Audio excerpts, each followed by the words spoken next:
आज हम मुरली पढ़ेंगे 23 अक्टूबर 2070 की। मेरी आवाज आ रही है?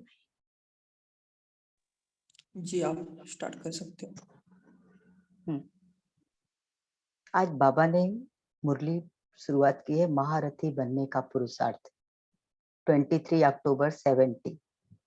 इसमें बाबा ने हमें बताया है रूहानी ड्रिल के लिए, और बाबा ने स्वयं ही मार्शल बनने की भी चर्चा की है।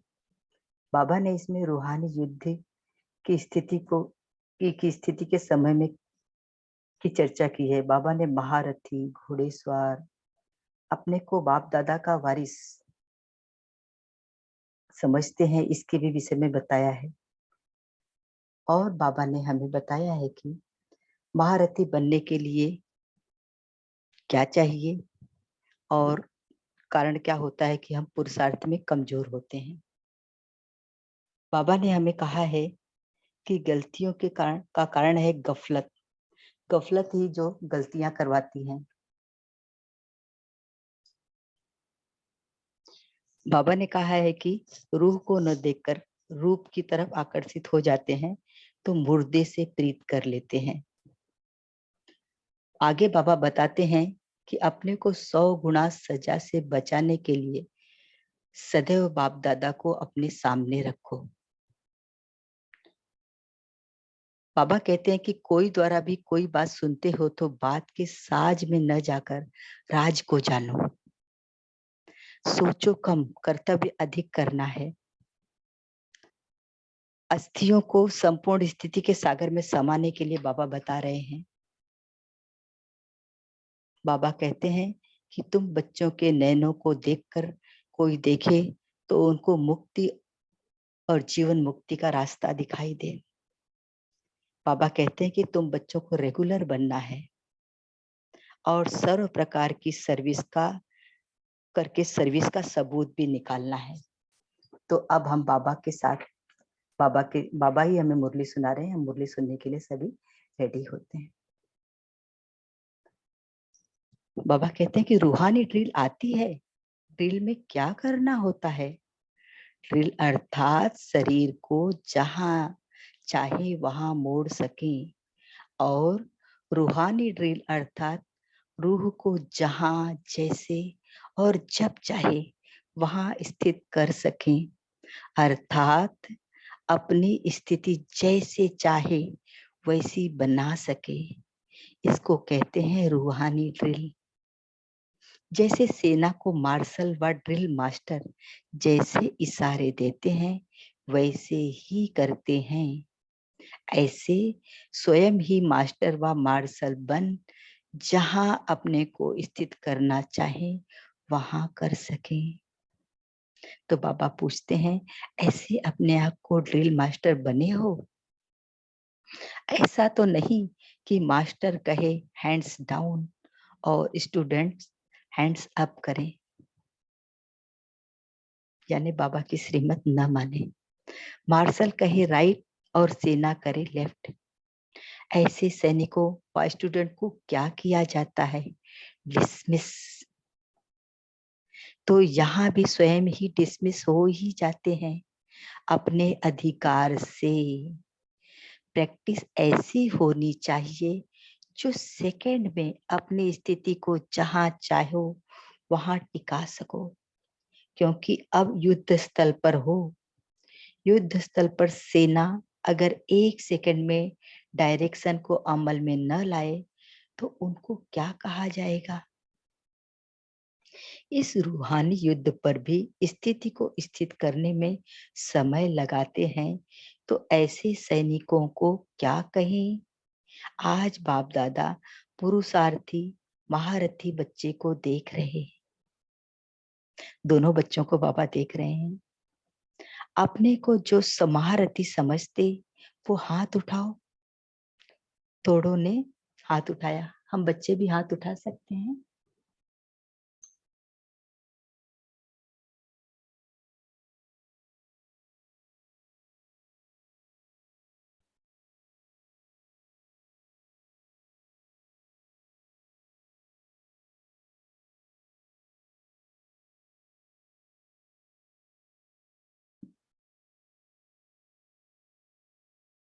अच्छा, अब आगे बढ़ते हैं।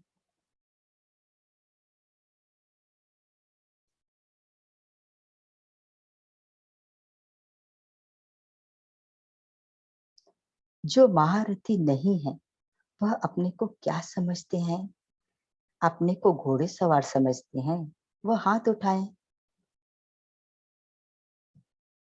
जिन्होंने महारथी में हाथ नहीं उठाया उन्हों से बाप दादा एक प्रश्न पूछ रहे हैं। अपने को बाप दादा का वारिस समझते हो?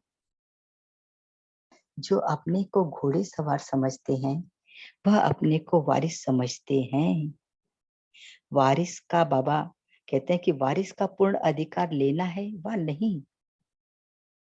जब लक्ष्य पूरा वर्षा लेने का है तो घोड़े सवार क्यों? अगर घोड़े सवार हैं तो मालूम है नंबर कहाँ जाएगा? सेकेंड ग्रेड वाले कहाँ आएंगे? इतनी परवरिश लेने के बाद भी सेकेंड ग्रेड। अगर बहुत समय से सेकेंड ग्रेड पुरुषार्थ ही रहा तो वर्षा भी बहुत समय सेकेंड ग्रेड मिलेगा। बाकी थोड़ा समय फर्स्ट ग्रेड में अनुभव करेंगे। सर्वशक्तिवान के बच्चे कहलाने वाले और व्यक्त अव्यक्त द्वारा पालना लेने वाले फिर सेकेंड ग्रेड। अब बाबा हमें पूछ रहे हैं कि मैं इतनी आप लोगों को पालना करता हूँ, सर्वशक्तिमान के बच्चे अपने आप को मास्टर सर्वशक्तिमान कहलाते हो, व्यक्त पालना भी लेते हो, साकार मुरली और अव्यक्त मुरली भी सुनते हो, फिर भी आप सेकंड ग्रेड में आते हो। तो ऐसे मुख से कहना भी शोभता नहीं है। वाह, तो आज से अपने को सर्वशक्तिवान के बच्चे न कहलाओ। बाबा देखो हमें पकड़ रहे हैं कान हमारा। बाप दादा ऐसे पुरुषार्थियों को बच्चे न कहकर क्या कहते हैं मालूम है?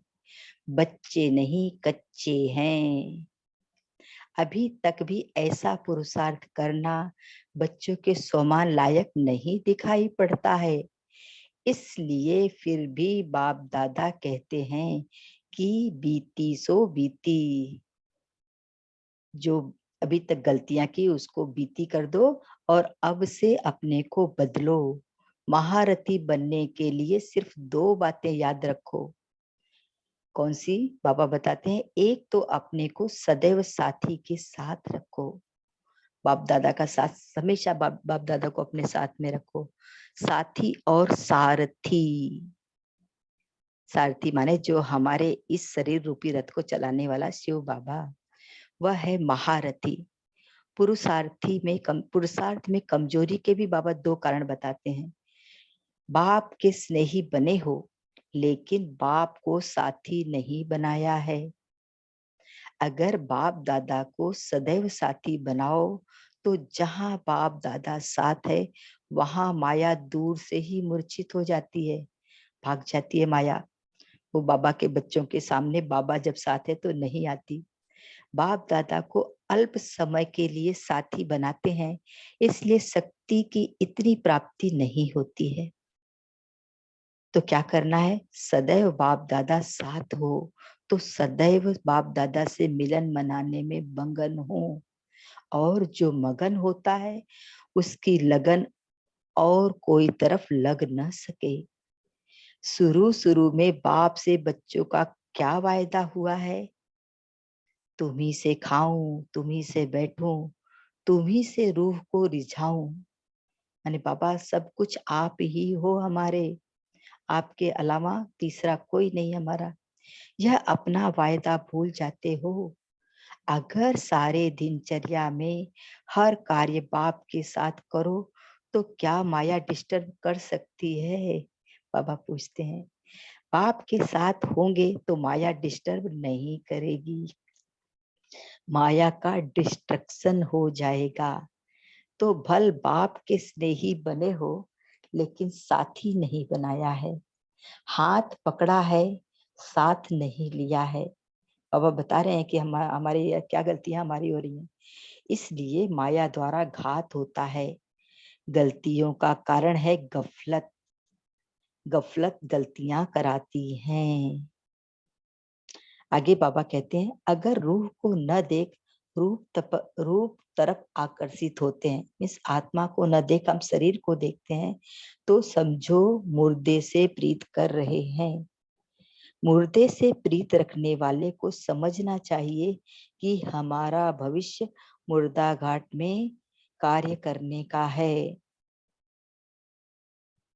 मतलब कि हम आत्माओं, बाबा हमें आत्मा रूपी पाठ पढ़ा रहे हैं। मैं आत्मा, बच्चे आत्मा, सभी आत्माओं के विषय में बाबा यहाँ पर हमसे चर्चा करते हैं। लेकिन हम आत्मा को न देख, आत्मा की विशेषताओं को न देख केवल शरीर को देखते हैं, तो हमें शरीरधारियों के साथ में ही रहना पड़ेगा मुर्दा घाट, स्मशान घाट में। जिस समय ऐसा संकल्प भी आए तो मुर्दा घाट का पाठ समझो। सभी को कहते हो ना, एम और ऑब्जेक्ट को सामने रखो। तो जो भी कार्य करते हो, जो भी संकल्प करते हो, उसके लिए लक्ष्य और प्राप्ति अर्थात एम ऑब्जेक्ट सामने रखो। सर्वशक्तिवान बाप वरदाता से अपना कल्प कल्प इसी पाठ का वर्षा लेने के लिए आए हो। बाबा हमें हमारा लक्ष्य याद दिला रहे हैं। मुर्दे को सुरजीत करने वाले मुर्दा घाट में पाठ नोंदने के लिए आए हैं।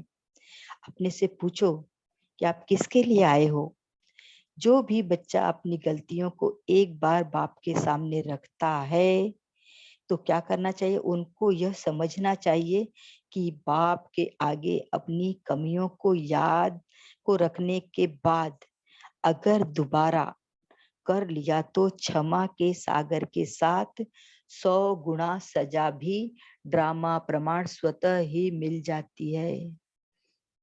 बाबा हमको कितने ध्यान से बता रहे हैं कि इस बात को ध्यान रखो। आप अपने को 100 गुना सजा से बचाने के लिए सदैव क्या करना है, बाप दादा को अपने सामने रखो। हर कदम बाप दादा को फॉलो करके चलना है। हर संकल्प को, हर कार्य को अव्यक्त बल से अव्यक्त रूप द्वारा वेरीफाई कराओ। यहाँ बाबा अव्यक्त बल और अव्यक्त रूप क्या कहते हैं। अव्यक्त रूप हमारा और अव्यक्त बल जो हम बाप दादा से कनेक्शन जोड़ते हैं, तो उस समय जो हमें शक्ति प्राप्त होती है,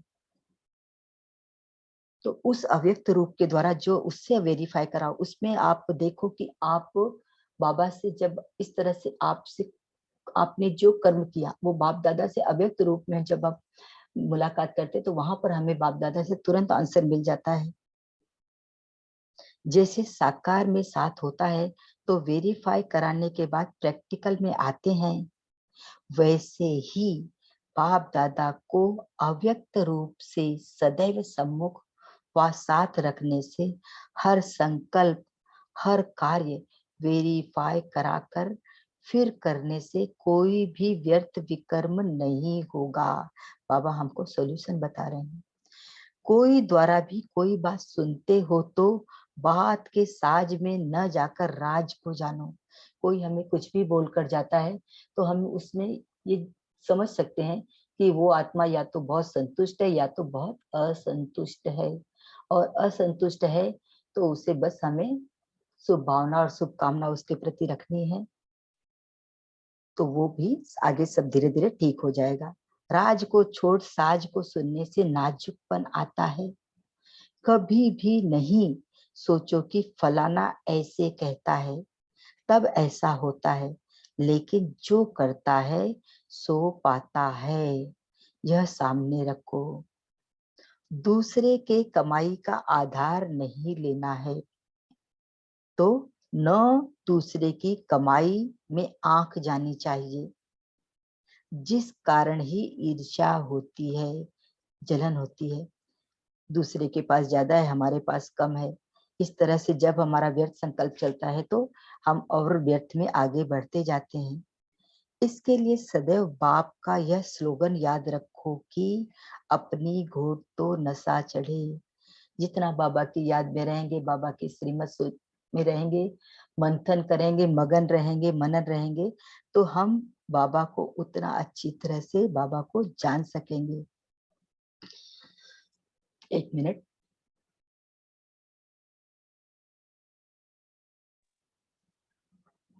दूसरे के नशे को निशाना नहीं बनाओ, लेकिन बाप दादा के गुण और कर्तव्य को निशाना बनाओ। हमें हमेशा इस पर ही ध्यान रखना कि बाप के गुण क्या है, बाप का कर्तव्य क्या है।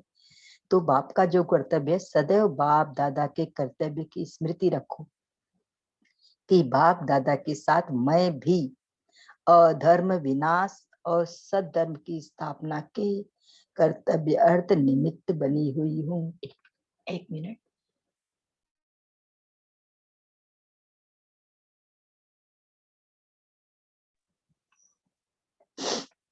तो जो अधर्म के विनाश अर्थ निमित्त है, वह स्वयं फिर अधर्म का कार्य व दैवी मर्यादा को तोड़ने का कर्तव्य कैसे कर सकते हैं। बाबा हमको बता रहे हैं और बाबा कहते हैं कि मैं मास्टर मर्यादा पुरुषोत्तम हूँ, तो मर्यादाओं को तोड़ नहीं सकते हैं। ऐसी स्मृति रखने से समान और संपूर्ण स्थिति हो जाएगी। बाबा कितना शॉर्टकट सॉल्यूशन हमें बता रहे हैं। समझा, सोचो कम, कर्तव्य अधिक करना है। सिर्फ सोचने में समय नहीं गंवाना है। सृष्टि के कयामत से पहले कमजोरी और कमियों की कयामत करो। माने संपूर्ण बनना है तो जो अपने अंदर कमी कमजोरी जो भी हमारे अंदर व्यर्थ है, उस सबको हमें समाप्त करना है, तो हम संपूर्ण बन पाएंगे। भट्टी वालों ने भट्टी में अपना रूप और रंग और रौनक बदली की है, अनेक रूप बदलना मिटाया है। बाबा पूछते हैं बदली की, लेकिन अनेक रूप बदलना मिटाया है।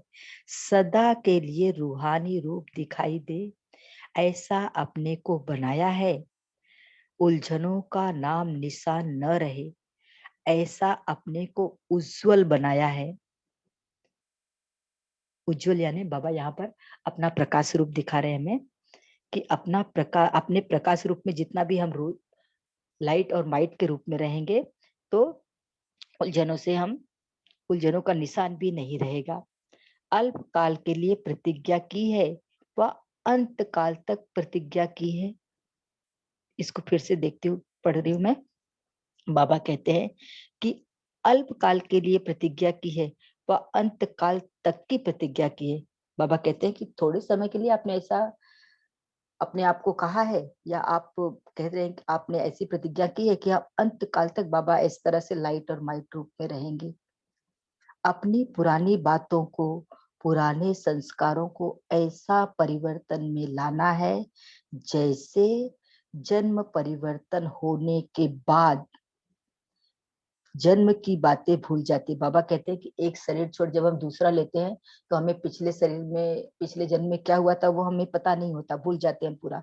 तो ऐसे ही कहते हैं, ऐसा पुराने संस्कारों को भस्म किया है, वह अस्थियां रख दी है, अस्थियों में फिर भूत प्रवेश हो जाएगा। बाबा कहते हैं कि अपने संपूर्ण स्वरूप को प्राप्त करने के लिए आत्माओं, ए बच्चों, मेरे बच्चों, आप लोगों को इस शरीर का भान, देह भान जिसको कहते हैं कि उसे पूर्ण समाप्त कर दोगे, उसका अंश मात्र भी न रह जाए, तो ही आप इस शरीर के संस्कारों से, पुराने संस्कारों को खत्म कर खत्म कर पाओगे। और अगर उसका लेस मात्र भी रह गया, जिसे शरीर को जलाने के बाद अस्थियां रह जाती है, उसी प्रकार देह भान को खत्म करने के बाद अगर लेस मात्र भी, उसका अंश भी रह गया, तो उसका वंश बन जाएगा। तो बाबा इसी में कहते हैं कि उसमें भूत प्रवेश हो जाएगा। इसलिए अस्थियों को संपूर्ण स्थिति के सागर में सदा समा के जाना, माने अपनी संपूर्ण स्थिति बना के जाना, कहाँ छिपा कर ले न जाना, नहीं तो अपनी अस्थियां स्थिति को परेशान करती रहेंगी। जो हमारे पास उसका सिम्टम रह जाएगा, वो हमें धीरे धीरे, हमें टाइम टू टाइम परेशान करेगा। संकल्पों की समाप्ति करनी है। अच्छा, बाबा कहते हैं तुम हरेक बच्चे को पुरुषार्थ करना है तख्त नसील बनने का, बाबा याद दिला रहे हैं। और आगे इसके बाद और भी क्या करें कि न कि तख्त नसील के आगे रहने का। बाबा कहते हैं कि तुम्हें राजगद्दी लेना है बच्चों, राजा बनना है, महाराजा बनना है, न कि महाराजा के आगे जो दूसरे लोग रहते। बाबा ने नहीं बताया है क्लियर, हमें समझना है। वो वैसा बनने का पुरुषार्थ नहीं करना है। तख्त नसील तब बनेंगे जब अब समीप बनेंगे। अभी समीप बनना है। जितना जो समीप होगा उतना समानता में रहेगा। तुम बच्चों के नयनों को कोई देखे तो उनको मुक्ति, जीवन मुक्ति का रास्ता दिखाई दे। ऐसा नयनों में जादू हो। बाबा अपने नैनों में बाप की तरह, जैसे बाप में जादू था, ऐसे हम बच्चों की नैनों में जादू भरने के लिए बाबा कह रहे हैं। तो आपके नैन कितनी सेवा करेंगे। नैन भी सेवा सर्विस करेगा तो मस्तिष्क भी सर्विस करेगा। कैसे करेगा बाबा बता रहे हैं। मस्तिष्क क्या दिखाता है आत्माओं को? बाप। जब हमारे मस्तिष्क पे हमें बाप के ध्यान में हम रहेंगे, बाप से हमारा योग जुड़ा रहेगा, हम बाप के साथ कंबाइंड रहेंगे, बाप के साथ साथी रहेंगे, उसे अपना कंपेनियन बनाकर रखेंगे, तो हमारे मस्तिष्क से बाप दिखाई देगा। आपके मस्तिष्क से बाप का परिचय हो, ऐसी सर्विस करनी है, तब समीप सितारे बनेंगे। जैसे साकार में बाप को देखा, मस्तक और नयन सर्विस करते थे। बाप दादा के भ्रिकुटी में हमेशा शिव बाबा दिखाई देते हैं। इसका अगर हम सोचे तो इसका मतलब है कि शिव बाबा और ब्रह्मा बाबा हमेशा कंबाइंड रहते थे। तो इस तरह से हमें भी कंबाइंड रहना है। मस्तिष्क में ज्योति बिंदु रहता था, नैनों में तेज त्रिमूर्ति के याद का था। त्रिमूर्ति ब्रह्मा, विष्णु और शंकर जिसे कहते हैं। पर यहाँ हमें समझना है कि बाबा हमें शिव बाबा, ब्रह्मा बाबा और विष्णु जो पालनहार हैं, और शंकर जिसे विनाश करते थे। तो ऐसे समान बनना है। समान बनने से ही समीप बनेंगे। जितना बाप समान बनेंगे उतना बाप के समीप हम रह पाएंगे। जब आप स्वयं ऐसी स्थिति में रहेंगे तो माया क्या करेगी? माया स्वयं खत्म हो जाएगी। आगे बाबा कहते हैं, बहुत ध्यान से सुनना, तुम बच्चों को रेगुलर बनना है। तो कैसे बनना है? बाप दादा रेगुलर किसको कहते हैं? रेगुलर उसको कहा जाता है जो सुबह से लेकर रात तक जो भी कर्तव्य करता है वह श्रीमत के प्रमाण करता है, सब में रेगुलर। तो आगे बाबा क्या क्या बता रहे हैं किसमें? संकल्प जो हमारे विचार हैं, वाणी जो हम बोलते हैं, कर्म जो हम कर्म करते हैं, चलने में, सोने में, सब में रेगुलर, माने बाबा की श्रीमत प्रमाण। रेगुलर चीज अच्छी होती है। जितना जो रेगुलर होता है उतना दूसरों की सर्विस ठीक कर सकता है। हम जितना बाबा की श्रीमत प्रमाण अपने हर कर्म सुबह से रात तक करेंगे तो सामने देखने वाला बोले ना बोले, वो हमें बराबर ऑब्जर्व करता है। तो एक बार दो बार, बार बार देखते देखते धीरे धीरे उसमें भी हमारे ये बाबा की श्रीमत के गुण उसके अंदर भी आना शुरू हो जाएंगे। तो इस तरह हमारी सर्विस हो जाएगी। सर्विसेबल अर्थात एक संकल्प भी सर्विस के सिवाय न जाए। ऐसे सर्विसेबल और कोई सबूत बना सकते हैं? सर्विस केवल मुख की ही नहीं, लेकिन सर्व कर्मेंद्रियां सर्विस करने में तत्पर हो। बाबा कहते हैं केवल मुख से सर्विस नहीं करो। जब आप बाप समान बन जाओगे तो आपकी सारी कर्मेंद्रियां भी इस तरह से सर्विस करेगी। जैसे मुख बिजी होता है वैसे मस्तिष्क नए सर्विस में बिजी हो। मस्तिष्क यानी हमारे हम हमारी क्या सोच चल रही है, हमारा संकल्प। और सोचने का काम माइंड का होता है। तो बाबा कहते हैं कि मस्तिष्क भी सर्विस करे, नैन भी सर्विस में बिजी हो। सर्व प्रकार की सर्विस कर सर्विस का सबूत निकालना है। सबूत यानी सर्टिफिकेट हमें निकालना है। एक प्रकार की सर्विस से सबूत नहीं निकलता, सिर्फ सराहना होती है। अगर एक तरफ का एक प्रकार की हम सर्विस करते हैं तो उसमें क्या होती है, लोग हमारी तारीफ करते हैं। चाहिए सबूत, तो सबूत देने के लिए सर्व प्रकार की सर्विस में सदा तत्पर रहना है। हर प्रकार की हमको सेवा करना है। मनसा वाचा कर्मणा संबंध संपर्क दृष्टि वृत्ति कृति। जब हम बाबा की याद में रहेंगे तो हर प्रकार की सेवा हम कर पाएंगे। सर्विसेबल जितना होगा वैसा आप समान बनाएगा, बाबा हमें कह रहे हैं। फिर बाप समान बनाएगा। आप जितनी सर्विस करोगे, पहले आप समान, आपको देखकर लोग आप समान बनेंगे, और फिर जिस तरह बाबा के याद में रहेंगे तो वो बाबा के गुण प्रत्यक्ष होते जाएंगे और फिर बाप समान बन जाएंगे। तो बाबा कहते अच्छा अच्छा। बाबा के बच्चों, ओम शांति। सभी 1 मिनट साइलेंस में रहेंगे और इसके बाद फिर मुरली के पॉइंट शेयर करेंगे। ओम शांति।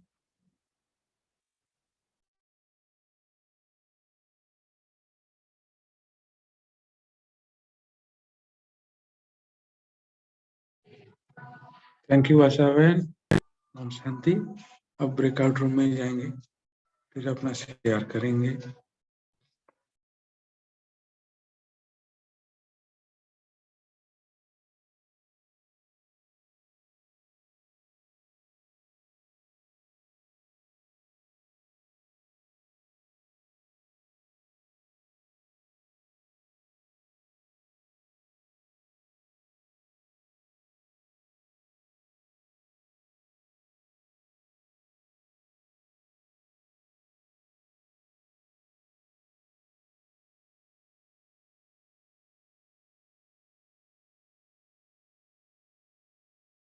भाई जी, आप मेन रूम में देखना आशा बहन के साथ।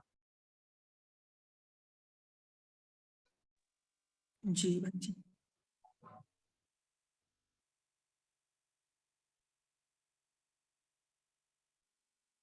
ओम शांति। सभी अपना मनन चिंतन शेयर कर सकते हैं हैंड रेज करके।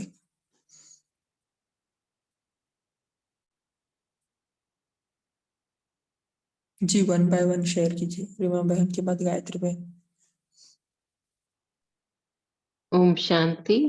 आज प्यारे बाप दादा ने कहा कि महारथी बनने का पुरुषार्थ कैसे बाबा ने स्पेशल अटेंशन दिलवाया है कि अब अपने को बदलो, बीती सो बीती करो, फुल स्टॉप लगाओ और सिर्फ 1-2 बात याद रखो कि बाबा को साथ रखो सदैव और सारथी बन के। जैसे कल भी था, बाबा ने कहा था कि स्वयं की तो लगन में मगन रहना भी है, लेकिन साथी हर कर्म में उनको साथी बनाना है। सुबह से लेके रात तक जो बाबा ने कहा कि महा रेगुलर रहना है, सुबह से लेकर रात तक जो कर्म कर रहे हैं, संकल्प में, वाणी में, कर्म में हम चल किस तरह रहे हैं, क्या बाबा को साथ लेके चल रहे हैं, सेवा कैसे कर रहे हैं, सो कैसे रहे हैं, बाबा को सब पोता मेल बाबा को देख के बाबा की गोद में सो रहे हैं।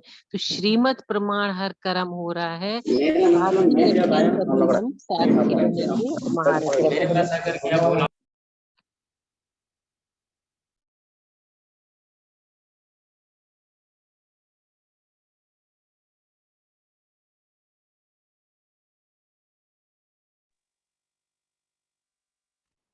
जी 1 बाय 1 शेयर कर सकते हैं। गायत्री बहन के बाद रवि भाई। ओम शांति। आज बाबा ने सबसे ज्यादा महारथी बनने के लिए पुरुषार्थ करते हुए कहा कि ड्रिल करनी है। शरीर के लिए नहीं करनी, रूह के लिए। रूह को जहां चाहो वहां पे मोड़ सको। अगर हम ड्रिल करते रहेंगे तभी अपने आप को बदल सकेंगे और बाबा को साथी रखकर सारथी बनाएंगे तो लक्ष्य की प्राप्ति, एम और ऑब्जेक्ट, लक्ष्य और प्राप्ति स्वयं ही आ जाएगी, सामने आ जाएगी। और बाबा ने अगली बात बोली कि गलती करनी है तो बाबा को बता देनी है।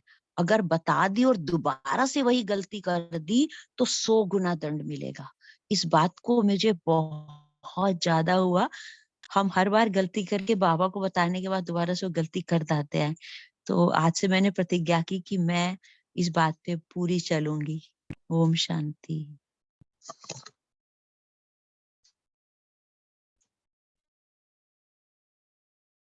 शांति। ओम शांति।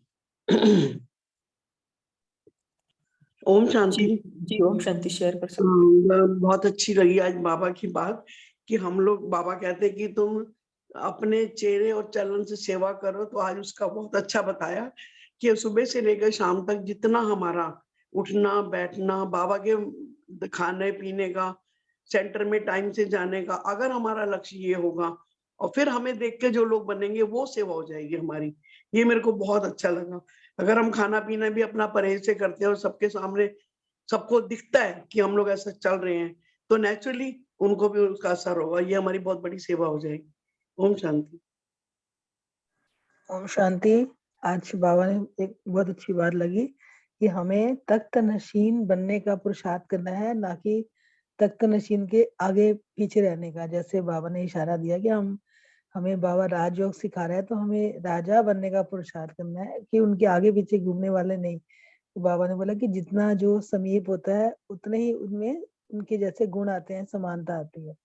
बाबा ने कहा कि तुम्हारे भी नैनों से मतलब इस तरह की दिखाई देना चाहिए कि पुरुषार्थ इतना अच्छा होना चाहिए कि जो हमें देखे उनको भी मुक्ति और जीवन मुक्ति का रास्ता साफ दिखाई दे। तो बाबा ने बोला आपके नैनों में ऐसा जादू होना चाहिए जो हमारे नैन भी किसी की सेवा कर सके। ओम शांति। ओम शांति। जी रवि भाई जी शेयर कर सकते हैं। ओम शांति भाई जी, आवाज आ रही है? जी जी जी भाई जी, आज बाप दादा ने प्रतिज्ञा के बारे में बता रहे हैं। प्रतिज्ञा की वैलिडिटी, वो पीरियड, टाइम पीरियड अल्पकाल के लिए है क्या सदा काल के लिए? तो हम जब नया चीज, हम पुराने संस्कार को पूरा परिवर्तन करके, मतलब जैसे हड्डी बच जाती है उसमें फिर गफलत से क्या हो जाता है, उसमें भूत प्रवेश कर देते हैं, माया के भूत। तो इसलिए अस्थियों को संपूर्ण स्थिति के सागर में समा देना है। हमारे जो भी पुराने संस्कार जो भी है सभी समा देना है और ऐसी प्रतिज्ञा करनी है। उसकी एक अपने बहुत स्ट्रिक्ट वे से इसमें अपना चिंतन करना है प्रतिज्ञा की वैलिडिटी के बारे में। जी ओम शांति भाई जी। ओम शांति। जी रवि भाई जी आप शेयर कर सकते हो। सॉरी नीलेश भाई जी शेयर कर सकते हैं।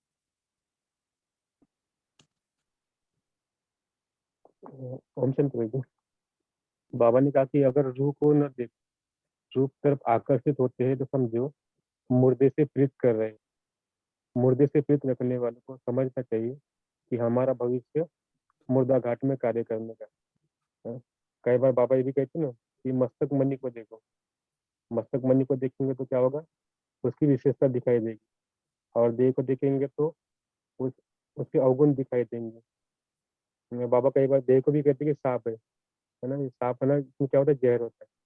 तो हमको मस्तक मणि में आत्मा को देखने का अभ्यास करना है, नहीं तो क्या होगा, हमारा भविष्य भी मुर्दा घाट में कार्य करने का होगा। ओम शांति। जी ओम शांति। रुमी बहन आपने हैंड रेस किया था, आपको कुछ शेयर करना है तो आप कर सकते हो। हाँ जी, आज बाप दादा ने कहा कि अगर हमें अपने को 100 गुना सजा से बचना है तो हमें अपनी हर बात बाप दादा से शेयर करनी चाहिए और उससे उनके बाप दादा की श्रीमत के अकॉर्डिंग हमें चलना है। अगर हम उनकी श्रीमत के अकॉर्डिंगली नहीं चलेंगे तो हम सजा के कहते हैं ना कि हकदार बनेंगे।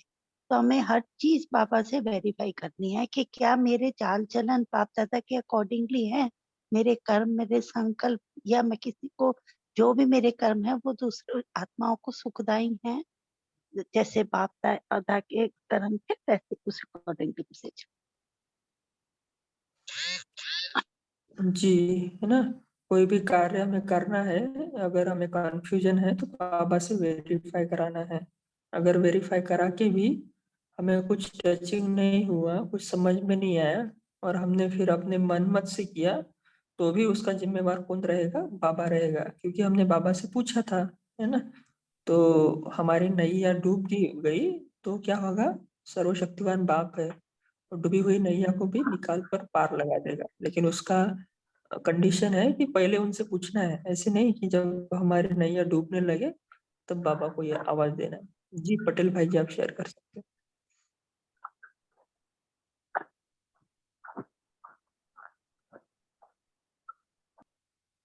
ओम शांति। जैसे बाबा ने आज बोला है कि महारथी बनने के लिए 2 बातों को याद रखो, एक तो साथी और दूसरा सारथी, है ना। तो इस दोनों में क्या अंतर है? क्योंकि ये हम देखते हैं ना कि महाभारत लड़ाई में अर्जुन के साथी श्री कृष्ण के रूप में भगवान को दिखाया, वो तो साथी भी है और सारथी भी है। तो साथी और सारथी में क्या अंतर है? कोई इसके ऊपर मनन चिंतन शेयर करेगा? क्योंकि वो महारथी बनने के लिए बाबा ने कहा है 2 बातें। ओम शांति। साथी मतलब बाप को हमेशा अपने साथ रखना है, ठीक है ना, कोई भी मतलब कंबाइंड रूप में। और जब बाबा साथ में है तो कर्म तो नियम निमित्त बने हैं और बाबा हमसे कर्म करवा रहा है, लेकिन बाप उसमें हमारे कर्म में इंटरफेयर नहीं करता, तो वो है साथी। जैसे कृष्ण भगवान ने उन्होंने रथ का बताया ना, तो वो मतलब लड़ाई पूरी हुई, लेकिन मत दी बाबा ने, श्रीमत के अकॉर्डिंग तो दी उनको, लेकिन उसमें उनके कर्म में उन्होंने इंटरफेयर नहीं किया। तो साथी का मतलब ये। ये तो थोड़ा साक्षीपन में आ गया ना, तो इसमें मुझे समझ में ये आया कि जैसे बाप को साथ रख के काम तो करना ही है और बाप की श्रीमत भी लेनी है, और फिर बाबा जो है ना सारथी भी बनता है कि अगर कोई ऊपर नीचे होगी तो बाबा भी संभालता है। जैसे भाई जी ने कहा ना कि हम मत लेके कार्य करते हैं, अगर फिर उसका में कुछ ऊपर नीचे होता है तो बाबा जिम्मेदार था, क्योंकि बाबा को साथ रख के बाबा को याद करके हमने कर्म किया ना। सारथी का ये मतलब हुआ, जहां तक मेरी समझ में आया। ओम शांति। ओम शांति। साथी तो है कि बाबा सदा हमारे साथ है, बाबा के हर गुण और शक्तियों को हमने अपने अंदर धारण करते हुए बाबा से हाथ में हाथ लेके चलना है। सारथी का अर्थ है कि बाबा जैसे रथ के हम हैं, हमारा ये शरीर रथ है और हमारी आत्मा सारथी है, हम इस आत्मा के सहारे इस रथ को चला रहे हैं। ऐसे ही परमात्मा को इतना नजदीक रखो कि उसी के सहारे हम चल रहे हैं, तो वो हमारा, जब हम सारथी बना के उनको चलेंगे तो बस परमात्मा की श्रीमत पर हाथ रखकर चलेंगे, श्रीमत पर पांव रखकर चलेंगे। ओम शांति। ओम शांति। ओम शांति। ओम शांति। हाँ, बाबा कहते हैं कि रथी तो है आप, तो बाबा को आप कंबाइन रखेंगे तो महारथी बन जाएंगे, महारथी बन के चलना है अपन को। ओम शांति। ओम शांति। मैं सारथी में ये भी समझ सकते हैं कि हम बाबा जैसे चला रहा है वैसे चले, बाबा चला रहा है हमें, बाबा जहाँ ले जाए जैसे चलाए जी। तो बाबा हमारा सारथी है। एक तो सारथी ये भी हो सकता है कि मैं आत्मा को, अपने शरीर की सारथी हूँ तो सारी कर्मेंद्रियों को चलाऊं सारथी बन के, और दूसरा ये कि बाबा हमें चला रहा है। जी रवि भाई जी शेयर कर सकते हो। ओम शांति भाई जी। अभी बाबा ने यहाँ एक लाइन दिया है, सदैव बाप दादा के कर्तव्य की स्मृति रखो कि बाप दादा के साथ मैं भी अधर्म का विनाश और सद्धर्म का स्थापना के कर्तव्य में अर्ध निमित्त हूँ। अभी साथ ही हम, जैसे हम अर्जुन है, बाबा वहाँ जैसे भगवत गीता में कहा गया है ना, बाबा श्री कृष्ण है, वैसा मतलब वैसा ले सकते हैं। तो अधर्म के विनाश के लिए हमारा भी कर्तव्य बनता है इधर बाबा के साथ साथ। यहाँ साथी का ये लाइन मुझे यही लगता है भाई जी। ओम शांति भाई जी। ओम शांति। जैसे जी रजनी बहन। हाँ जी, बाबा ने साथी जो क्लियर मुझे लग रहा है कि साथी का नीचे बाबा ने पूरा बता दिया कि साथी के साथ क्या करते हैं। जो साथ होता है उसी के साथ खाते भी हैं, बैठते भी हैं, और उसी से रूहों को भी फिर रिझाते हैं। तो ये यानी कि हर कार्य दिन भर जो हम अपने शरीर द्वारा करते हैं वो बाबा को साथ लेके हम जब करते हैं। और सारथी जो है हमें डायरेक्शन दे रहा है, रास्ता ले जा रहा है, सही रास्ते पर चल रहे हैं, वो वहां उस रथ को चलाते हुए आगे लेके चला जा रहा है। और वो है जैसे कि श्रीमत बाबा की दी हुई है, उस श्रीमत के साथ हम जब चलते हैं तो मुझे लगता है साथ और सारथी एक बीच में अभी आया था ना, कंबाइंड भी करना है हमने, तो कंबाइंड तो कभी अलग होता ही नहीं है, वो हर वक्त हमारे साथ जुड़ा हुआ है। साथी जो है कभी ना कभी हम भूल भी जाते हैं साथी को, वो हर वक्त हम उसको साथ, हम नहीं उसका साथ पकड़ते हैं, उसको कभी ना कहीं भूल भी जाते हैं। तो मुझे लगता है ये थोड़ा सा ये डिफरेंस मुझे लग रहा है। ओम शांति। ओम शांति। जी, आशा बहन शेयर कर सकते हैं। हाँ हाँ, बहन बोली उसी के आगे ही बता रही हूँ कि बहन ने बहुत अच्छे से समझाया। सारथी यानी जो हमारा ड्राइवर है, हमारे शरीर का ये ड्राइवर बाबा है। और जब बाबा को हमने अपना ये तन मन धन बाबा के हवाले कर दिया, तो बाबा को कह दिया कि बाबा आप हमारे गाइड हो, आप हमारे ड्राइवर हो, और आप जहाँ ले चलो। तो जैसे हम साथी को तो भूल जाते हैं कभी कभी, लेकिन अगर हमारा ड्राइवर है, हम गाड़ी में बैठे ही हैं, तो ड्राइवर हमें बराबर ले जाएगा जहाँ पर लक्ष्य है, जहाँ पर हमने उसे बताया या जहाँ पर उसने तय किया है। ओम शांति। ओम शांति। सभी ने बहुत अच्छा शेयरिंग किया। तो जो साथी है तो वो तो क्लियर कट है, बाबा ने नीचे भी बताया। साथी माना क्या? जिसके साथ हम सदा रहते हैं, तुम्हें से खाऊं, तुम्हें से बैठूं, तुम्हें से रू रिझाओ, है ना, ये होगा साथी। और सारथी क्या है? जैसे सभी ने बताया, ड्राइवर या गाइड। तो जैसे महाभारत में भी दिखाते हैं ना, ये अर्जुन का सारथी श्री कृष्ण थे। पर जैसे श्री कृष्ण जी कहते थे, अर्जुन कभी कभी नहीं भी करते थे। जैसे उन्होंने एक बार बोला था, शास्त्रों में कहा है कि जयद्रथ को मत मारो, है ना। उन्होंने कहा था कि उसके ऊपर आप उसको अभी नहीं मारना है, बाद में मारना है। फिर भी अर्जुन ने क्रोध के वश क्या किया कि अपना बदला लेने के लिए जयद्रथ के वध के लिए उसने बोला कि हमें जाना ही उधर। तो अर्जुन ने श्री कृष्ण का डायरेक्शन है ना, वो ओवरराइड किया, मतलब उनको माना नहीं, उसकी श्रीमत माने नहीं। तो फिर बाद में उनका नुकसान हुआ है उसमें, है ना। तो हमें साथी तो था वो, अर्जुन के साथी तो थे श्री कृष्ण, लेकिन सारथी का डायरेक्शन नहीं माना, इसलिए उनका नुकसान हुआ था। जी, आशा बहन आप होमवर्क भी देवे और 2-3 मिनट योग भी कराए। ओम शांति। जी भाई जी, आज बाबा ने बहुत सारे बातें बताई हैं और बहुत कुछ हमें कहा है, पर उसमें से हम कुछ बातें ही लेते हैं कुछ होमवर्क के रूप में। तो हमें बाबा ने कहा है कि महारथी बनने के लिए, जो बाबा ने अभी हम चर्चा कर रहे थे, कि बाबा को हमेशा अपना कैंपेनियन साथी बनाकर रखना है और अपने इस जीवन की नैया को बाबा के हवाले करके उसे सारथी बनाना है। तो आज दिन भर कम से कम एक दिन हम याद रखें कि बाबा हमारा साथी भी है और साथ साथ सारथी भी है। तो सारथी रहेगा तो हमें, देखो हम आज दिन भर हम ये देखेंगे भी कि बाबा हमें सारथी अगर बाबा हमारा बना है तो किस तरह से हमारे जीवन की गाड़ी आगे चल रही है। और बाबा ने अगला होमवर्क जो है कि हमें आत्मा को देखना है, रूह पर ध्यान देना है। मैं भी आत्मा और अन्य जो भी हमारे संपर्क में आते हैं वो भी आत्मा। हमें रूप को नहीं देखना है, यानी शरीर पर नहीं ध्यान देना है, केवल आत्मा पर ध्यान देना है। दिन भर इसका अटेंशन रखना है। और एक होमवर्क और देना बाबा ने दिया है कि हमें कभी भी जो सामने हमारे आते हैं, कई लोग के संपर्क में हम आते हैं, तो कोई के मन में क्या है वो हमें कभी अच्छी बातें भी सुनाते हैं और कभी जो बातें सुनाते हैं वो अच्छी नहीं होती, जो हमारे मन पर उसका इम्पैक्ट हो जाता है।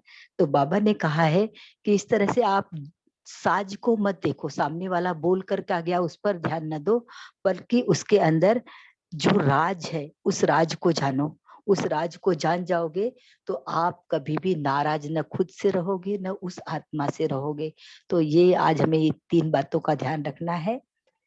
ओम शांति। अब हम बाबा के साथ योग में चलते हैं।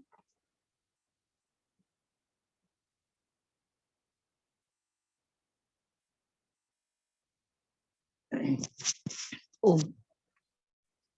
हम सभी बाबा के बच्चे 1 मिनट भ्रिकुटी सिंहासन से बाबा के पास चलते हैं और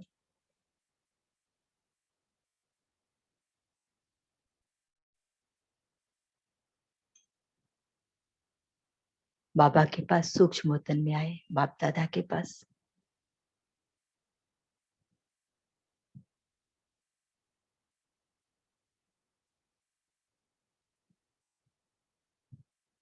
बाप दादा से शक्तियां ले रहे हैं। बाप दादा बहुत प्रेम से निहार गए।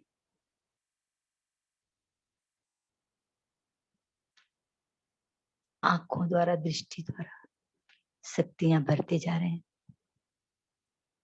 बच्चे, आप लोग मेरे बच्चे हो, तो आपने आज जो सोचा है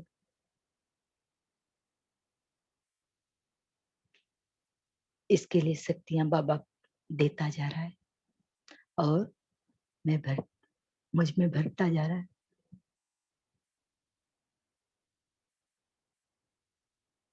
ये सारे होमवर्क पूरा करने के लिए, बाबा के श्रीमत प्रमाण इसको पूरा करने के लिए वो शक्तियां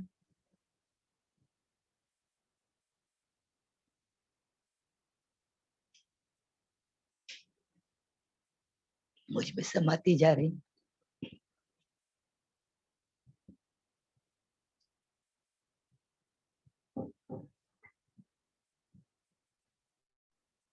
इन शक्तियों से भरपूर होकर बाप दादा का साथ 1 मिनट का ही साथ रहा, बाबा के साथ सूक्ष्म वतन में, परम धाम में। और बाबा ने अनगिनत बहुत सी शक्तियों से भरपूर कर दिया और इन शक्तियों को समेटते हुए मैं पुनः अपने भ्रुकुटी सिंहासन पर आ गई। ओम शांति।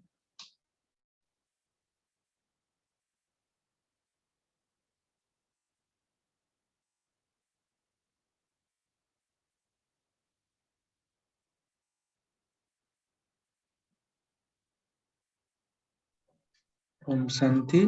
थैंक यू सबको क्लब में जुड़ने के लिए। अब फिर कल मिलेंगे। ओम शांति। Thank you. ओम शांति। थैंक यू दीदी। ओम ओम शांति। शांति भाई जी। शुक्रिया ओम बाबा का। शांति। ओम शांति। शुक्रिया मीठे बाबा। गुड शांति। मॉर्निंग। ओम ओम शांति। शांति। शुक्रिया बाबा। A wonderful day. ब्राह्मण परिवार। शुक्रिया बाबा। ओम शांति। ओम शांति भाई जी। ओम शांति। शुक्रिया बाबा, शुक्रिया। ओम शांति। ओम शांति। ओम शांति। Thank you very much.